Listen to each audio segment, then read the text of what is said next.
नमस्कार दोस्तों, ये कितनी दिलचस्प बात है कि आज तक पूरे ब्रह्मांड में हमें सिर्फ एक ही जगह पर लाइफ के साइंस मिले हैं और वो है हमारी पृथ्वी। हमने और बहुत से प्लैनेट्स देखे जैसे कि मार्स, वीनस, टाइटन, पर अब तक वहां पर हमें लाइफ के कोई भी साइंस नहीं मिले हैं। एक बात ध्यान से सोचने वाली है कि ब्रह्मांड में इतने तारे हैं जितनी धरती पर रेत के कण, और हर तारे के चारों ओर घूमते हैं प्लैनेट्स। ऐसे में क्या सच में हम अकेले हैं? चलिए आज आपको एक खास सफर पर ले चलते हैं, कुछ ऐसे ही प्लैनेट्स की ओर जो शायद अर्थ से भी बेहतर हों, जहां लाइफ हो सकती है। सबसे पहले बात करते हैं KOI 571501 की। जी हाँ, नाम थोड़ा अजीब है लेकिन प्लैनेट जबरदस्त है। ये एक बड़ा रॉकी प्लैनेट है, अर्थ से 2 गुना बड़ा, और ये अपने तारे के हैबिटेबल जोन में है जहां पानी होने की भी संभावना है। सोचो, इतनी बड़ी दुनिया जहां एक कॉन्टिनेंट से दूसरे में जाने में 100 घंटे लगे, बहुत ज्यादा जमीन जहां लाइफ खूब फैल सकती है। इसका स्टार एक ऑरेंज ड्वार्फ है जो हमारे सन से छोटा है लेकिन ज्यादा स्टेबल है और लंबे समय तक टिक सकता है।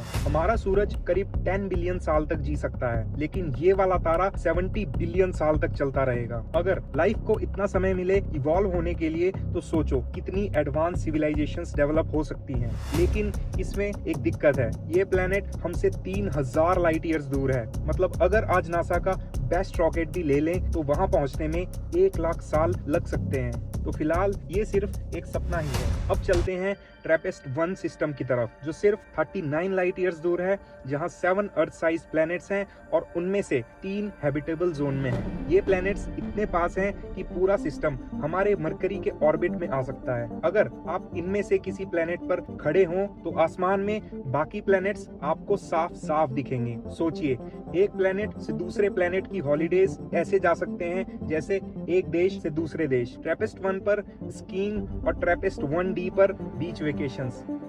TRAPPIST-1E जो इनमें से ही एक है, सबसे प्रॉमिसिंग है। अर्थ से थोड़ा छोटा और साइंटिस्ट मानते हैं कि वहां ऑक्सीजन वाला एटमॉस्फेयर हो सकता है, शायद अर्थ से भी बेहतर। लेकिन एक बात ध्यान देने वाली है, ये प्लैनेट्स टाइडली लॉक्ड है, मतलब एक तरफ हमेशा दिन और दूसरी तरफ रात। पर इसमें एक अच्छी बात है कि बीच की नैरो लाइन पर लाइफ पॉसिबल हो सकती है। अब मिलिए हमारे नेक्स्ट हैबिटेबल प्लैनेट से, जिसका नाम है कैलिपर 452b, जिसे लोग अर्थ 2.0 कहते हैं। ये प्लैनेट अर्थ से 50% बड़ा है और अपने स्टार के चारों ओर 384 दिन में घूमता है, यानी ऑलमोस्ट हमारी धरती जैसा है। सोचो, हर मंथ में 32 दिन हो, कितना कूल है ना। लेकिन ये प्लैनेट बहुत हैवी है, अर्थ से 5 गुना भारी, तो वहाँ ग्रेविटी भी ज्यादा है, जिसका मतलब ये है कि आपका वजन डबल हो जाएगा। इस सिस्टम में कोई जुपिटर जैसा जाइंट प्लैनेट नहीं है। पहले लोग सोचते थे कि जुपिटर हमें एस्टेरॉइड से बचाता है, लेकिन नई रिसर्च कहती है उसके बिना भी एस्टेरॉइड टकराव कम होते हैं। तो ये प्लैनेट